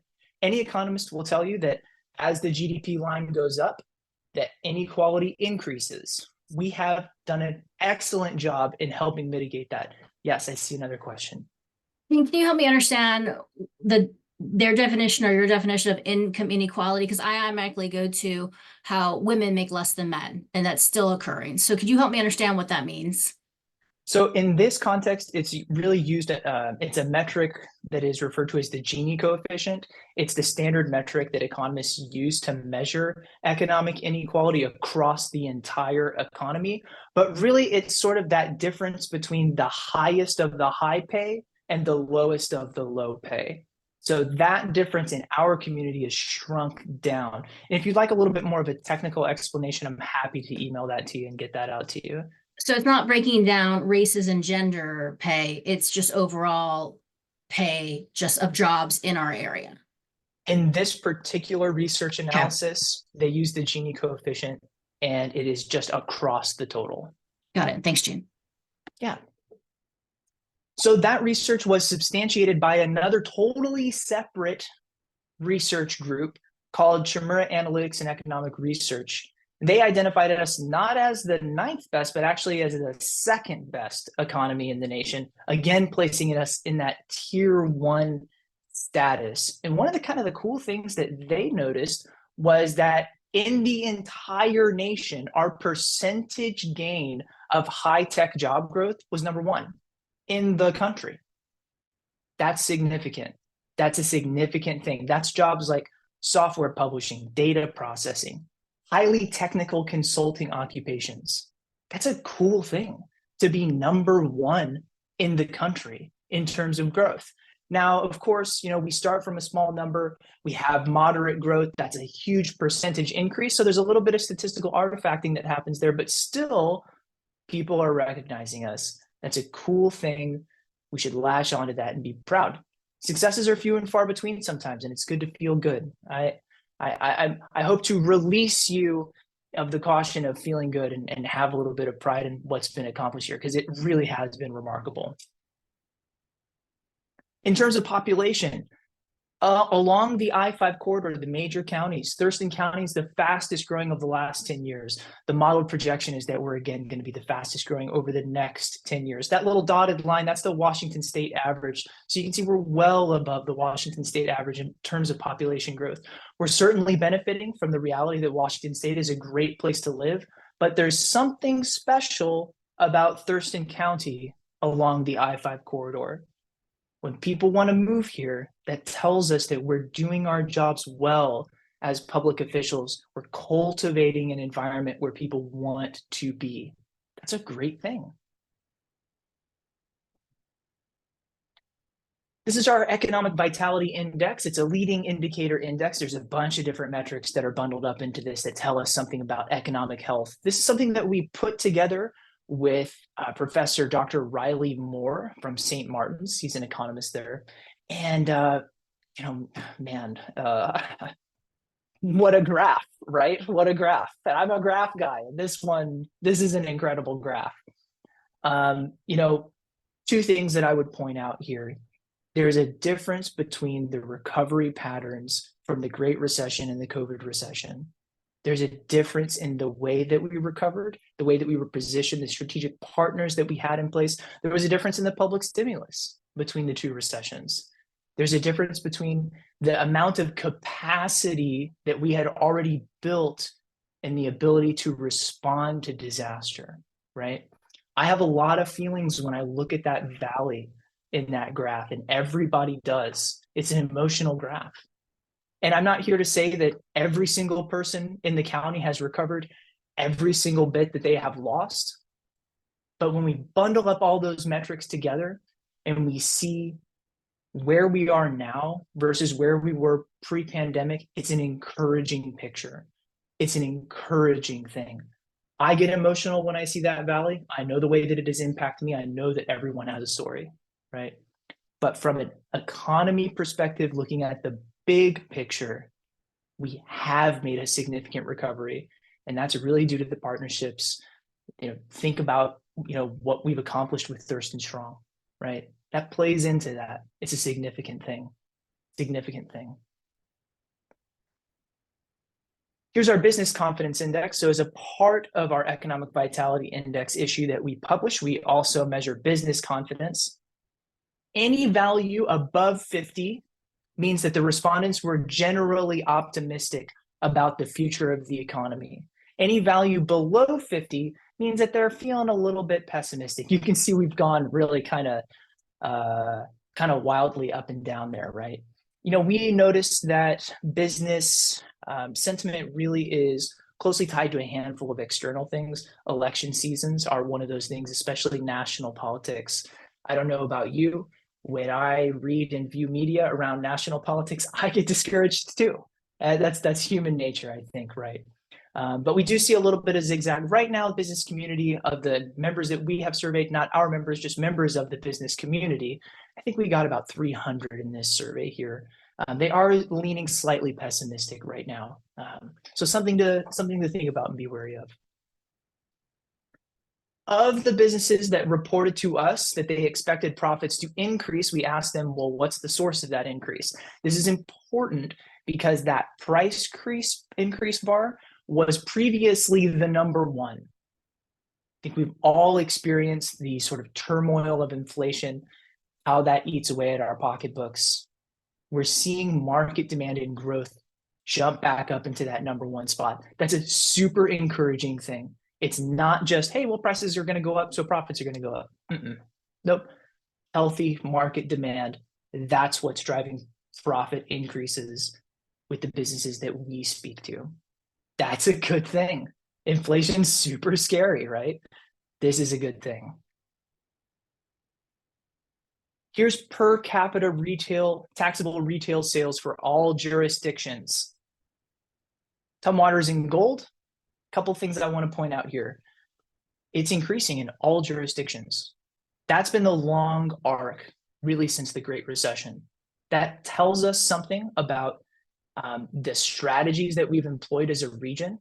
They're working, we're growing. It tells us something about consumer sentiment and consumer demand. People aren't just hoarding all of their money. They're spending it. They feel comfortable spending it. They're not terrified of what the future brings. We have nice, steady growth. Other thing that I would point out here is that just for the briefest of moments, Tumwater actually eclipsed the city of Olympia in the middle of the COVID pandemic. Your previous city manager, John Doan, I had a long conversation with him about that, really tried to peel the onion layer back there. And what we came to was that Tumwater really benefited from having those big box stores over in the Trosper area. Those did really well, and so well that you eclipsed what has really been the leader in Olympia for quite a long time. You eclipsed them. Now it's come down, it's normalized a little bit, but that was a saving grace for you right then.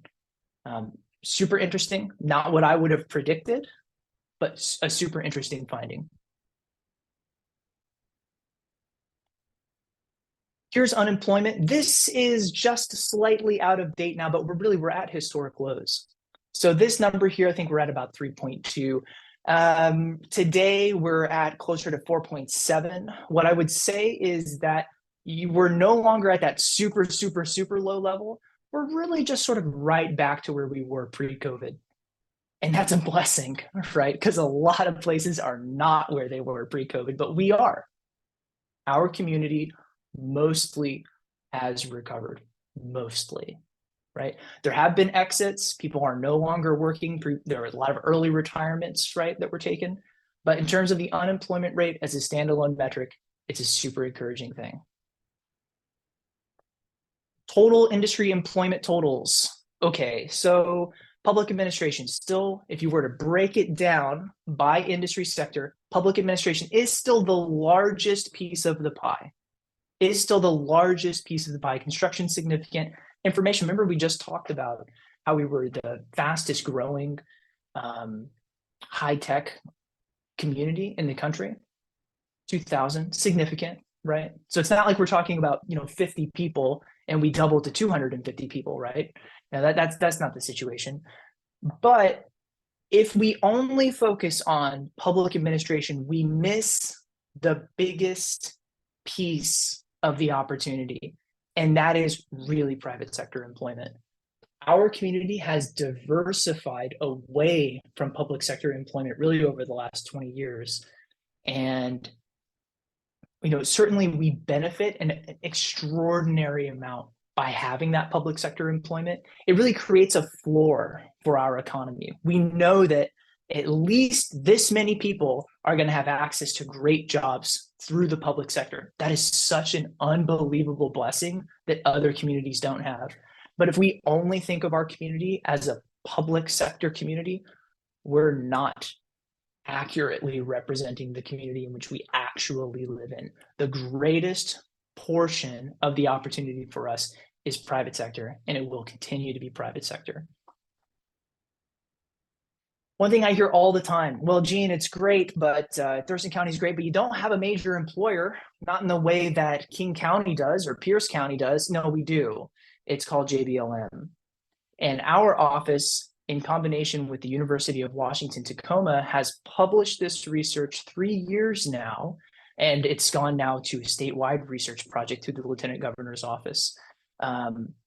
We found that 18%, almost 1 in 5, of all jobs in Thurston County are attributable back to the existence of that base. You get JBLM plus public sector.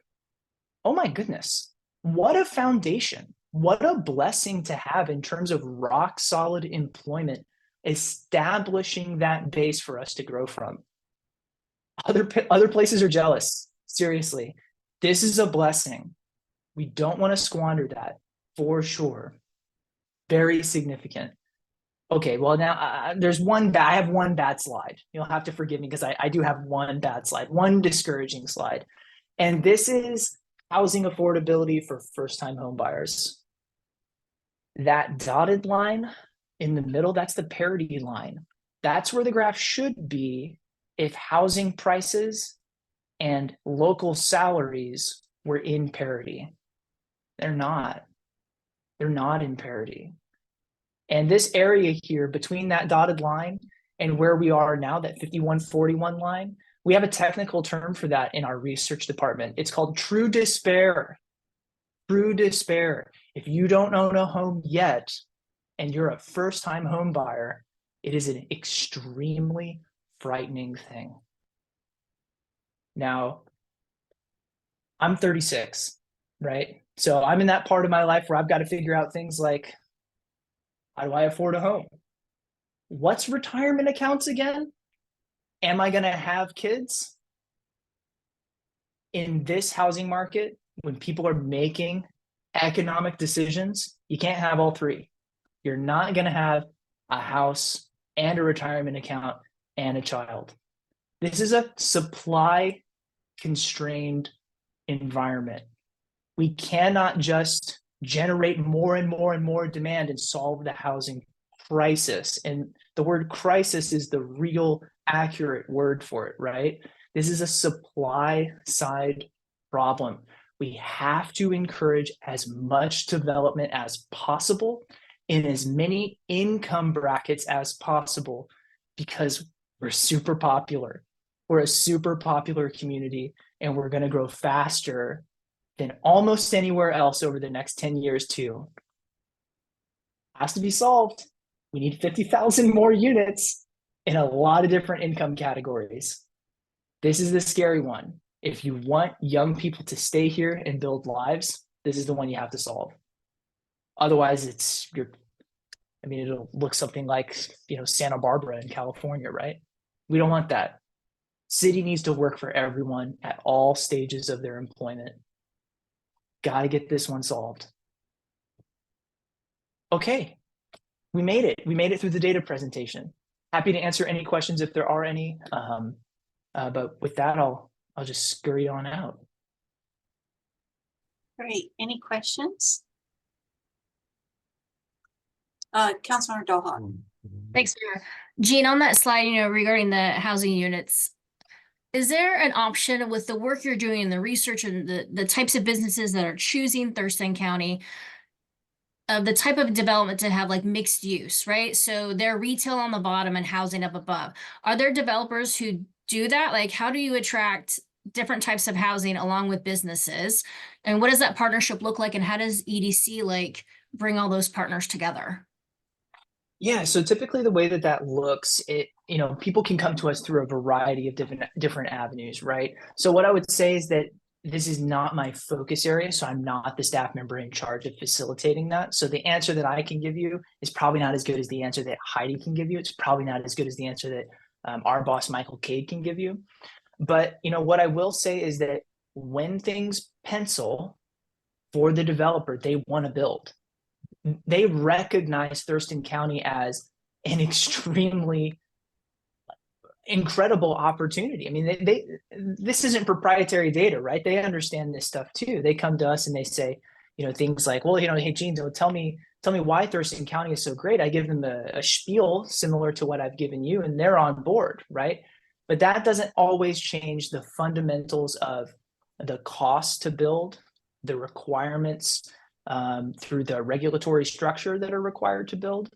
And sometimes wanting to be a part of it isn't enough for them, right? So it really is about how do we make development as seamless and easy to build as possible. And that's how you bring prices down. Because the prices being high, it really is a reflection of the costs that go into the development process. So for us, the way that we think about it is we want to convene groups to make sure that everyone understands that that's the nature of the problem. It's really not that individuals just can't afford it, so we need to dump as much money into individuals' pockets as we can. In a supply-constrained environment, they will just bid up the cost of housing more and more and more and more because there's just not enough to go around. So really it's identifying what's preventing developers from wanting to build as much as we want them to build, and trying to eliminate as many of those barriers as is reasonably, humanly, safely possible. That's how we solve this. That's how the true despair gap between that 5141 and that parity line gets resolved. And there's no other mechanism that I'm aware of that can solve it aside from building 52,000 units of public housing. I think Jean hits on a lot of the main points. One of the things that I think we've done to cause unintended consequences is that we write policy around what we don't want to happen, instead of incentivizing the housing outcomes that we do want to see happen. And so some of the communities that are tackling the housing problem in successful ways are really creating incentives for builders. What will incentivize them to build specific kinds of housing, and what is the benefit of doing so? So I do appreciate that. Do you ever get intel from, when it doesn't pencil out when you're having those discussions about a certain jurisdiction? How do you relay that information to the jurisdiction to let them know that you've heard a concern or a challenge? I don't know if it's specific just to a jurisdiction. I think we all know that prices are going up. I think some of the new requirements, like with green energy and such, it's adding dollars to the houses as they're being built. So again, if there's a way to change, instead of making requirements based around something, but instead creating incentive for people to meet the outcome that we want to see, is where we need to go.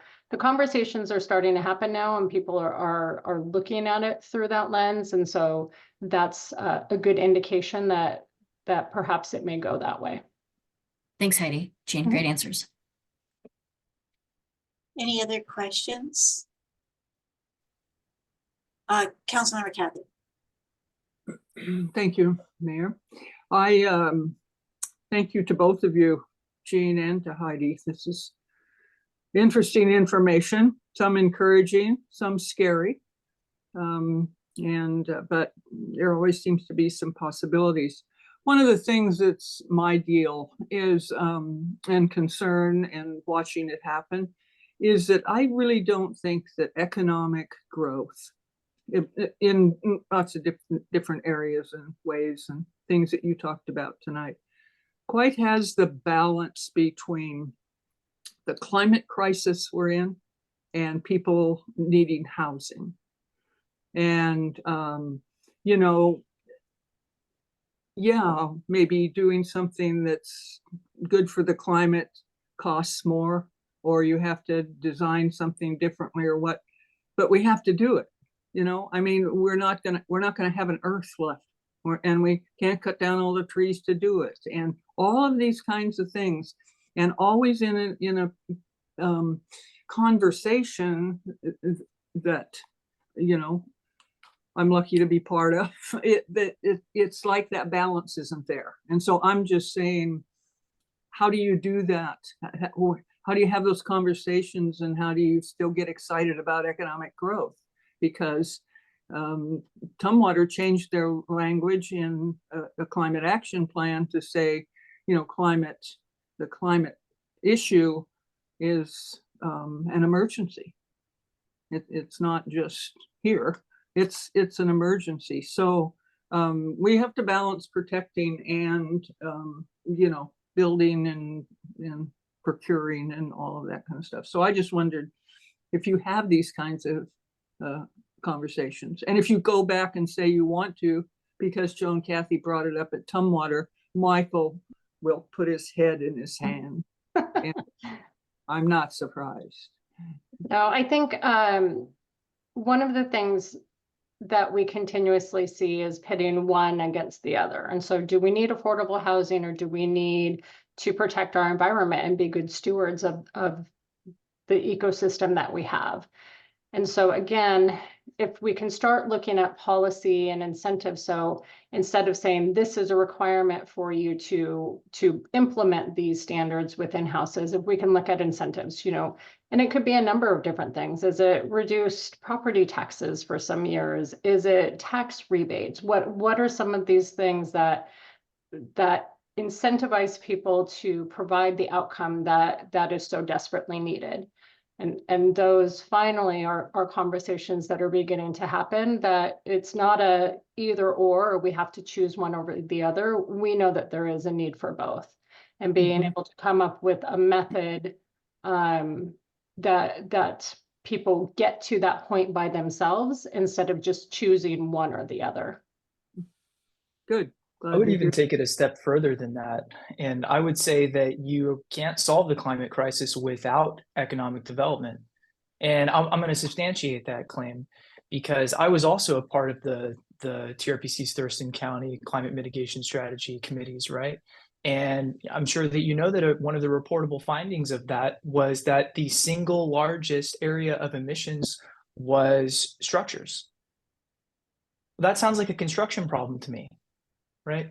The opportunity for us to solve the single largest source of emissions is an economic development possibility for the construction industry. We have to, I don't know about you, I can't swing a hammer, I can't build anything, I don't know how, right? I studied economics because I cared about the housing crisis. It turns out at the end of it, I can't build a single house, right? So my ability to meaningfully move the needle there is somewhat diminished. But there are real people out there that do know how to build real things. And when our own community has identified the single largest source of emission are the structures that we have now, that to me sounds like an opportunity. And then the second source of emissions in that report is really around transportation. I'm thinking about, okay, well, certainly how do we take cars off the road if that's really what it's about, right? We have an unbelievable transit network in intercity transit with fare-free bus system. That means we need transit-oriented development. That means density around transit hubs. That's how we increase development. We have an economic development priority. We create a district that's walkable around a transit hub, and we tackle the second most significant contributor to emissions. So I don't see them as separate things. I don't even see them really as in disagreement with each other. I think that it's been made to seem as if they are in disagreement with each other, but in reality, we have to build things to solve the climate crisis. That's the reality. Well, you and I will have to agree to disagree. So, you know, building big apartment houses and, you know, multifamily and all of this to create density. You just also pave over more land so you can park more cars. So, and then drive to work because you've got a little bit closer. So, you know, there's stuff on both sides. And then I'm just coming from a place where I wish we could have more conversation and do things. And, you know, Tumwater has worked and needs to work harder and is working on, you know, the whole climate issue and how we have housing and, you know, who it is we need to house. So these are complicated times and the need is right before us. So I appreciate you coming tonight. This is a lot of good information and I learned things that I didn't know and learned things that I'm sorry I saw again. No, so anyway, thanks for coming. It's you're doing good work. I appreciate it. It's our pleasure. Thank you for partnering with us and being such strong supporters of the work we're doing. We couldn't do it without your help. Yeah. Great. Thank you very much. All right, with that, we're going to move to our next agenda item, which is ordinance number 2023-014, proposed amendments to the Tumwater Municipal Code, Chapter 12.32, Public Parks and Lisa Parks will be presenting. Yes, Mayor, thank you. And I have a surprise for you, good news, bad news sort of surprise. We have made, since the November 21st council meeting, we've made a strong commitment to the community to ensure that we are giving them proper notice and advance notice of our meetings relating to this topic. I just now, within the last hour, discovered that the scheduled emails and notices on the website have not happened. And so I'm going to recommend, especially since it's, the good news part is it's 8 o'clock already. And so there's a good reason to perhaps delay.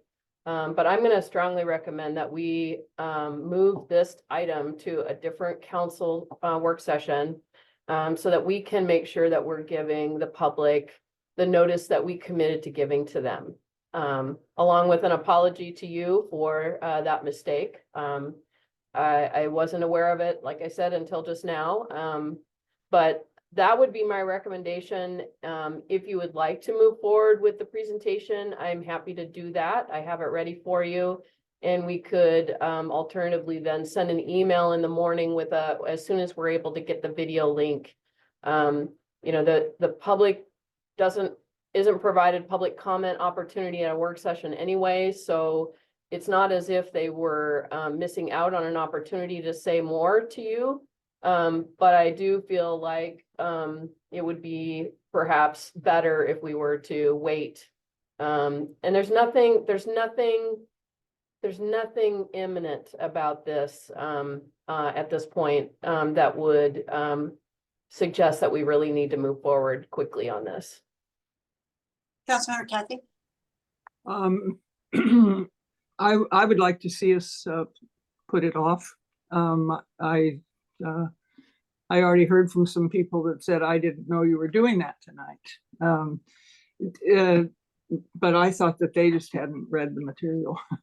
The other thing is, I'm wondering why we're doing it at a work session so people can't comment rather than doing it at a council meeting and letting people have a chance to speak again or speak to our refined presentation.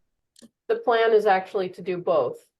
So the plan was to do a work session with you, give you an opportunity to see and hear and read the comments that we've received during the community conversation, to ask questions, We have alternatives as are identified in the staff report, and that was really what we were looking for from a work session was, you know, what pathway are you interested in going down? Because that is where we are at this point. And then based on that, whatever that general direction was out of the work session, we would then prepare the materials as directed, and bring it back to a council meeting under considerations, which would then give the community another opportunity to comment. So the intent of the work session was to really give you an opportunity to have information and ask questions and see the alternatives. And then absolutely to bring it back to a council meeting. You don't take action at work sessions, generally speaking, anyway. So if you were to choose to take action of some sort on the parks ordinance, you would need to do that at a regular council meeting anyway. Yeah, I understood that. I wanted to hear you say it so people could hear you say it, that we're giving, you know, both work session and council to this topic and to what people are saying. So I would vote to offer my suggestion that we put it off. So thanks. Thank you. Any other questions about this? So just to be clear, I'm seeing more consensus with delaying this. Is that correct? Yeah, okay. Everybody's head nodded on that one, so. Very Yeah, clear. and just for clarification, it's a little bit opportune anyway. So April 9th is your actual next work session, and that is your scheduled tour of housing projects in this community, the joint tour with the Planning Commission, which we will give you more information about in the very near future. So this actually would probably be at the second work session in April. I'm understanding from Karen that the US Supreme Court is actually planning to take this case up and hear it in April, which may provide us some insights as well. So maybe it's just a karma. All right. Well, if that's I saw lots of head nodding, so we'll plan to do that. And again, my apologies to all of you for that mistake. We will correct that. And I think it's a good decision to make sure that we're taking the time that we need to notify the public about this. So we will get that corrected. Thank you. All right, next item is cancellation of the April 2nd regular council meeting, and Administrator Parks will also speak to that. I'm the meeting canceller tonight. We had one item that we were anticipating on the agenda for the regular meeting on April 2nd, and that would have been for the council to review and consider the recommendation relating to the delisting of the Davis Meeker Gary Oak tree out at the airport from the Historic Preservation Commission. The Historic Preservation Commission conducted their meeting last week on Thursday, and they did not come to a conclusion. So we are anticipating that will come back to you after they've had their next meeting, which is, I believe, in the third Thursday in April. And because of that, we only had one other item on the April 2nd meeting. That was a proclamation, which we can reschedule. So we are recommending that we cancel the April 2nd regular business meeting. Councilmember Doha. Yeah, thank you, Lisa and Mayor, and any opportunity to find free time in my calendar, I fully support. Absolutely. Not to mention it's spring break for lots of people in the community. So Just a question about that. Does that mean then we're going to have a meeting on the 30th? Are we going to make up for it in the month, or? No, we'll just add the items to the next council meeting. And when will that be? So the proclamation is really the only thing that has to be rescheduled, and so we will do that as soon as we can. Likely it would be April 15th. Yeah. Excuse me, 16th. I'm just asking if we're making up using the 5th Tuesday for missing the 1st. Okay, just just checking what, if the 30th is still a free You, Tuesday. you didn't want to gain one to lose another, right? That's right. I think I've got plans for that one already. No, it would just be, it would be more things on that particular agenda. Okay. Okay. We'll make up for it by making you work on Friday evening this week, so. Yeah, I know you'll find someone. All right, so that is all of the items on our agenda, and now we will go to Mayor, City Administrator. Excuse me, Mayor, that requires a motion. Oh, does it? Yes. Okay. I move that we Thank you, Karen. cancel the April 2nd city council meeting. Second. All right, it's been moved in second to cancel the April 2nd city council meeting. Any discussion? With that, I'll call for the vote. All those in favor signify by saying aye. Aye. Aye. Opposed, nay. There was no opposition to that. Yeah. Mayor, could I ask more question about the scheduling? Yes. Lisa, could you say, so the Historic Commission voted to not remove the historical They part of, didn't do anything. They did not take action. They wanted to continue to review comments and options with regard to the tree and some retrenchment. I apologize, I wasn't at the meeting. Chuck can maybe be a little bit more informative, but they did not make any type of recommendation at this point. I believe the plan is to try and schedule a work session between now and their regular meeting in April. But that we would then hope to get the recommendation from them after their meeting in April, which is the 18th, Thursday, April 18th. you use the term work session, you mean a work session for them or a work session for us or joint or what? For them, they have more work that they want to do before they make any type of a recommendation to either delist or not delist the tree to the city council. And all of these different meetings, work sessions and so forth of the Historical Commission will be noticed to the public. Absolutely. Okay. Thank you. Thank you, Mayor. All right, Councilmember Doha. Thanks, Mayor. I just wanted to add to that. I watched that meeting and they didn't make a motion for that, but they did make a motion and a recommendation to come to council regarding the parcel across the street and planting trees and making that a park. So it was a lively discussion. They did make a motion and they asked for a work session to go over the matrix of how it got that scoring. So it was a very productive meeting. I recommend everyone watch it. Yeah, and I just might make mention, but I believe where they were suggesting that park would be in the FAA flight zone. So there would probably be a limit to what kind of vegetation would go in.